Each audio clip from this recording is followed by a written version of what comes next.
Bonjour à toutes et à tous, c'est Romilo qui est avec vous à nouveau ce matin. Je suis très contente de vous retrouver. J'espère que vous êtes en pleine forme pour continuer ma collection d'oracles et tarot. Je me répète tous les matins en fait, hein. On n'est pas au bout, pas du tout, mais carrément pas quoi. Allez, on continue. Merci d'être là. L'épopée, l'oracle divinatoire d'Anne-Sophie Pau, qui est un jeu que je vous ai présenté et je trouve que ce jeu on l'a vraiment pas assez vu. Il est très très sympa. Il arrive comme ceci avec un guidebook avec des illustrations en couleur, le nom de la carte, voilà les idées principales de la carte, la signification et les associations que l'on peut faire entre les cartes. C'est vraiment super bien fait. Alors après, vous allez voir, hein, on accroche ou pas aux illustrations. Et le guidebook est très très chouette. Vraiment bien. J'espère que vous n'allez pas être gênés par les bruits de la rue. Là, j'ai ouvert sur la terrasse parce que sinon, c'est trop chaud. Alors oui, donc voilà la boîte. Voici le dos de deck. Très joli. Et voici les illustrations. Alors j'espère que vous voyez bien parce que là il commence à faire moins clair. Hop. Voilà le style de carte. Donc effectivement les illustrations sont assez particulières. Bon, moi évidemment, hein, vous en doutez, j'aime beaucoup. Sinon je l'aurais pas pris, mais je ne sais pas ce que... Oh, évidemment, Romilo, la petite maison. Dites-moi ce que vous en pensez. Je sais pas pourquoi ce jeu a pas marché autant que ça. Ou alors c'est moi qui me trompe, mais je trouve qu'on l'a pas assez vu, quoi. Donc je suis très heureuse de le mettre à l'honneur. Enfin, à l'honneur. C'est vraiment prétentieux ce que je dis. Je le mets pas à l'honneur, mais... bah si. Allez, je le mets à l'honneur. Pardon, excusez-moi. Mais en fait, voilà, quand je tombe sur des choses comme ça, auto-éditées, j'ai beaucoup suivi cette personne, Anne-Sophie Pau, à une époque, sur sa chaîne YouTube. Bon, maintenant, j'ai un peu lâché l'affaire parce que c'est plus complètement avec mes valeurs, mais en tous les cas, à l'époque où elle faisait beaucoup d'oracles, tarot, etc., je trouvais ça très sympa. Même si je continue à aimer, hein, je continue à la suivre, mais... Ah, mais je continue à tousser, pardonnez-moi. Voilà, qu'est-ce que vous pensez de ce jeu? Est-ce que vous l'avez? Est-ce que vous le connaissez un peu ou pas? Est-ce que vous l'aimez bien? Je vous le représente. L'épopée. Hop, j'ai bu un petit peu d'eau de Anne-Sophie Pau. Alors, on va continuer sur un jeu que l'on connaît tous très bien, les Mademoiselle Lenormand de Gabriel Sanchez, qui arrive dans une grande boîte. Alors, Lenormand, d'accord, mais ce sont des grandes cartes. Vous voyez, hop, là, il y a un peu de lumière, donc c'est plutôt bronze. À l'intérieur de la boîte. Un guidebook, il est tellement joli. Tout ce que fait Gabriel Sanchez, c'est quand même... haut de gamme, franchement c'est magnifique. Enfin c'est les éditions aussi hein, évidemment qui proposent des choses, mais vous voyez que c'est très chic. On a la carte en pleine page avec l'explication à côté. C'est sublime, c'est tout ce que j'aime. C'est sobre, c'est magnifique guidebook. Et les cartes, donc ce sont, comme je vous disais, de grandes cartes, donc rien à voir avec les cartes Petit Lenormand classiques. Hein. Voici le dos. Et voici les cartes. Voilà, je pense que vous le connaissez bien, hein, celui-ci. Moi, j'aime énormément ce que fait Gabriel Sanchez. Alors, j'ai pas tous ces jeux, loin de là, parce qu'il en a quand même fait pas mal. Et j'en ai plusieurs. Et celui-ci, vraiment, quand il est sorti, je me suis dit, il me le faut absolument. Et comme je vous disais il y a quelques jours, dès que je vais commencer à me lancer dans le Petit Lenormand, je vais m'en servir, même si ce sont des grandes cartes oracles. Hein. Ce sont vraiment des grandes cartes oracles. Alors évidemment, de toute façon, je ne vais pas démarrer par des grands tableaux. Hein. Je pense que quand on démarre avec Petit Lenormand, il faut commencer avec 3 cartes, 6 cartes, 9 cartes. Et une fois qu'on est bien aguerri avec ce nombre-là, après on peut passer à un grand tableau. Donc autant vous dire que c'est pas pour tout de suite. Mais voilà ce très beau jeu. Alors pareil, hein, est-ce que vous l'avez? Est-ce que vous vous en servez? Alors étant donné que les cartes sont grandes, est-ce que vous arrivez à faire des grands tableaux? Ou est-ce que vous faites plutôt 3-6 cartes? Si vous avez des conseils à me donner sur le Petit Lenormand, n'hésitez pas, je suis très preneuse de tout ce que vous savez. Voilà donc le Mademoiselle Lenormand de Gabrielle Sanchez. Ensuite, on va partir sur quelque chose de totalement différent, The Urban Tarot. Donc celui-ci, on l'a pas mal vu aussi, hein, qui arrive comme ça, dans une boîte comme ceci. J'aime beaucoup ce jeu. Je ne l'ai vraiment pas assez utilisé, malheureusement, mais je pense que je vais y remédier. Donc, un guidebook comme ceci, pardon, en noir et blanc, bon, en anglais, voilà. Un dos de deck comme ceci, des cartes d'une qualité top, vraiment, qui glissent bien, qui sont très agréables. Et voilà le style de carte. Donc effectivement, j'ai eu un gros coup de cœur. Alors celui-là, j'ai mis aussi du temps hein, à l'utiliser, enfin à l'acheter plutôt, pardon.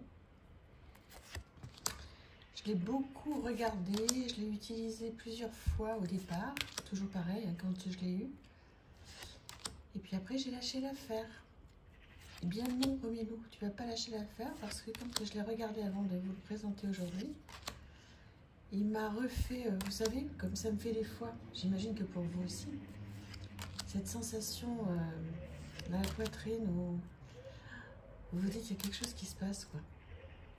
Et donc, il m'a fait ça. Et je vais le garder dans ma pile des jeux à utiliser expressément.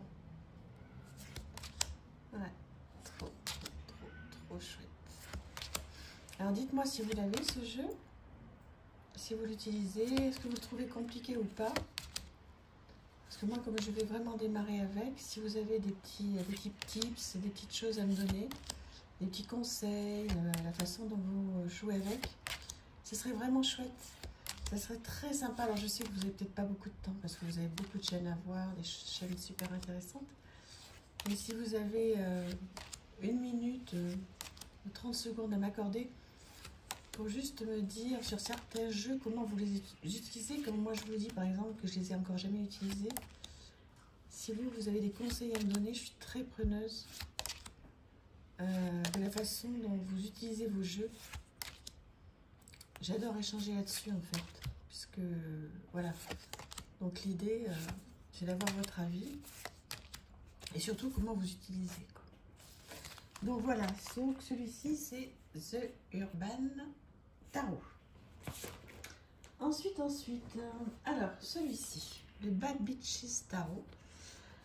Alors qui peut ne pas plaire à tout le monde, qui est assez particulier. Alors moi, gros coup de cœur, hein, mais voilà. Donc guidebook en anglais avec une mignonnette en couleur. Donc je trouve que le guidebook est sublime. Très bien fait. Voilà. Une boîte très jolie, très chic. Hop. Qu'on ouvre comme ceci. Voilà. Voilà. Donc c'est mieux si j'arrive à prendre toutes les cartes. Évidemment, comme elles ont mal été rangées. Hop, j'ai du mal. Et je voudrais vous montrer l'intérieur sans les cartes. Voilà. Beau, hein? Et alors après, les cartes, bon. Alors après, je sais pas comment vous dire. Alors déjà, le dos.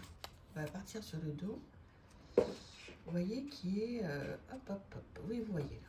qui est tout doré, magnifique, des bordures roses sublimes. Après le jeu, bon, moi j'aime beaucoup, mais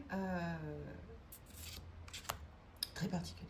Bon, déjà, The Beaches Tarot, bon, vous irez traduire hein, si vous voulez. Une mauvaise fille, on va dire, pour être poli. Voilà, donc c'est très particulier. Là, je reconnais que, bon, c'est peut-être un jeu de collection, en fait. Voilà. Après, c'est très couture, c'est très... voilà, il faut aimer le style. Bon, moi, j'adore, mais je peux comprendre hein, que vous n'accrochiez pas du tout. C'est pas...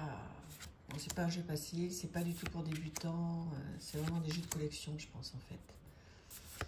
Voilà, moi, je passe vraiment du bon temps à regarder ce jeu, mais j'ai fait quelques tirages avec, quand même. C'est assez sympa, d'ailleurs, on a fait ça entre filles. Mais bon, c'est pas un jeu vers lequel je vais aller me tourner très régulièrement, hein, même si je le trouve sublime. C'est bien que je puisse vous le remontrer, mais je pense que vous le connaissez parce que quand il est sorti voilà, sur le roi de coupe à l'époque, voilà, il a été, je crois qu'il y a encore en fait. Hein, voilà. S'il vous plaît, vous pouvez aller voir ce très joli jeu à mon goût qui donc s'appelle le Bad Beaches Tarot. Et ensuite, on va aller sur un de mes gros coups de cœur que vous connaissez, les chemins de Qumran. Je préviens pour ceux qui arrivent sur ma chaîne et qui ne sont pas très aguerris avec les oracles, ce n'est pas un jeu à mettre entre toutes les mains. Il peut être un petit peu violent. Alors violent psychologiquement, je parle. Hein. Donc là, vous avez des questions. Là, vous avez des ressources. Et là, vous avez des obstacles. Alors, je vous explique en 2 minutes. Donc, un superbe guidebook tout en couleur avec la mignonnette, la question et donc toute la guidance. D'accord? Donc déjà, un gros guidebook qu'il faut impérativement aller lire, à mon goût et à mon avis. D'accord? Après, l'idée de ce jeu, bon, vous avez une review sur ma chaîne entière, hein, si vous voulez. Donc, vous vous posez une question. Vous vous dites, voilà, ça va pas bien dans ma vie privée, qu'est-ce que je peux faire? Vous mélangez les cartes questions et en fait, vous avez une question qui va répondre à votre question. Voilà, donc vous vous dites, ça va pas bien dans ma vie privée, qu'est-ce que je peux faire? Et en fait, on vous dit, mais quel est ton désir? D'accord? Donc déjà, vous répondez à cette question au regard de votre question. Ensuite, vous avez les obstacles. Qu'est-ce qui fait que ça va pas bien dans votre vie de couple? Vous mélangez. Et là, vous pouvez tomber sur des cartes qui sont violentes. Les autres n'existent pas. Je suis Dieu, je suis tout puissant, donc ça, bon, ça va. Je n'ai pas le droit d'être heureux. Les autres sont un danger pour moi. Dieu ne m'aime pas. Je suis seule. Je ne m'appartiens pas. Je suis en danger. Je vais mourir. Le refus de mes limites. Vous voyez. Bon, c'est un jeu qui a un intérêt énorme, avec lequel je fais beaucoup de choses. Alors bien sûr, après vous avez des ressources, hein, avec l'écoute, la prière, le temps, la foi, la joie, le plaisir, le pardon, l'introspection, le discernement, la contemplation, etc. etc. Tout un tas de ressources. Oui, je dis que c'est un jeu à ne pas mettre entre toutes les mains parce que c'est vraiment un jeu pour aller travailler vraiment nos zones, pas d'ombre, mais quand on a un vrai sujet qui ne va pas bien et quand on est prêt à travailler sur soi, à entendre, à écouter des choses qui ne vont pas, être capable de prendre beaucoup de recul sur ces cartes obstacles. C'est pour ça qu'il faut lire impérativement le guidebook. Et voilà, si vous n'êtes pas forcément au top et pas forcément bien, c'est pas un jeu que je vous recommande tout de suite. En revanche, voilà, si vous vous sentez suffisamment bien, c'est un outil mais incroyable et merveilleux. Mais voilà, je préfère vous prévenir. Bon, incroyable jeu, moi je m'en sers énormément quand je fais des tirages pour des gens de l'extérieur. Mais c'est pas light, c'est vraiment pas light. Voilà, au moins, je suis sincère. Je vous fais plein de gros bisous. Je vous dis à demain et je vous remercie infiniment. À bientôt. Merci, bisous.